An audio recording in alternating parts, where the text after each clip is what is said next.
আরও কঠিনভাবে ফেঁসে গেলেন শেখ হাসিনা। তাকে এবার কাঠগড়ায় দাঁড় করিয়েছে খোদ জাতিসংঘ। ছাত্র জনতার অভ্যুত্থানে ক্ষমতাচ্যুত সরকার ও সেই সময়ের ক্ষমতাসীন দল আওয়ামী লীগের শীর্ষ নেতৃত্বের বিরুদ্ধে গুরুতর মানবাধিকার লঙ্ঘনের প্রমাণ পেয়েছে জাতিসংঘের তথ্য অনুসন্ধান দল। স্বৈরাচারী সরকার নিরাপত্তা বাহিনী, গোয়েন্দা সংস্থা এবং দল ও সহযোগী সংগঠনগুলোকে যুক্ত করে মাত্রাতিরিক্ত বল প্রয়োগ করেছে।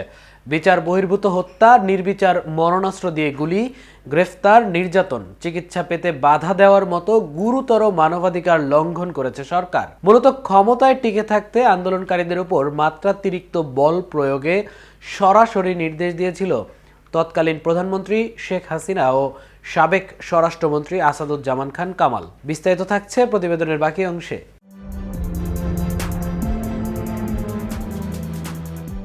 বাংলাদেশে 2024 সালের 1 জুলাই থেকে 15 আগস্ট সংঘটিত ঘটনা প্রবাহ বিশ্লেষণ করে জাতিসংঘের মানবাধিকার বিষয়ক হাই কমিশনারের দপ্তরের তথ্য অনুসন্ধান প্রতিবেদনে এ চিত্র উঠে এসেছে।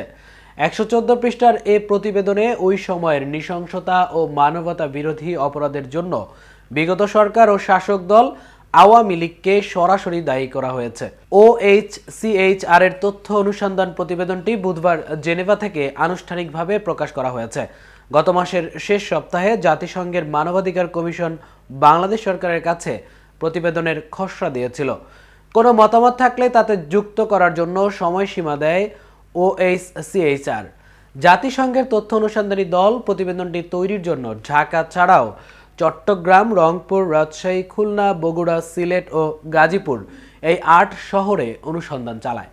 মূলত যে শহরগুলোতে বেশি মাত্রায় বিক্ষোভ হয়েছিল সেসব স্থানে গিয়ে সরেজমিনে কাজ করে জাতিসংঘের দলটি। প্রতিবেদন তৈরিতে অভ্যুত্থানে ক্ষতিগ্রস্ত ও ঘটনা প্রবাহের সাক্ষী ব্যক্তিদের নিয়ে 230টিরও বেশি সাক্ষাৎকার নেওয়া হয়। এছাড়া সরকার, নিরাপত্তা বাহিনী ও রাজনৈতিক ব্যক্তিদের আরও 36টি সাক্ষাৎকার নেওয়া হয়। এই 36 জনের মধ্যে সরকারের সাবেক ও বর্তমান কর্মকর্তারাও আছেন, যারা ওই সময়ের ঘটনার প্রবাহ সম্পর্কে অবগত ছিলেন। প্রতিবেদনে বলা হয়েছে, আন্দোলনকারী ও বিরোধী মত দমনের কৌশল হিসেবে রাজনৈতিক নেতৃত্ব ও আইন শৃঙ্খলা রক্ষাকারী বাহিনীর সমন্বিত দিক নির্দেশনায় মানবতা বিরোধী এসব অপরাধের ঘটনা ঘটেছে।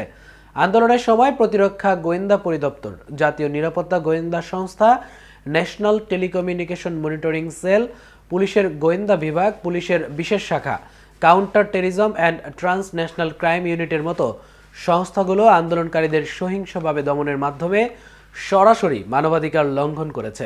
সরকারি ও বেসরকারি সূত্রের তথ্য বিশ্লেষণ করে OHCHR মনে করছে, আন্দোলন চলাকালে 1400 মানুষ নিহত হতে পারে, যাদের বেশিরভাগই বাংলাদেশের নিরাপত্তা বাহিনীর ব্যবহৃত প্রাণঘাতী অস্ত্র, সামরিক রাইফেল এবং শটগানের গুলিতে মারা যায়।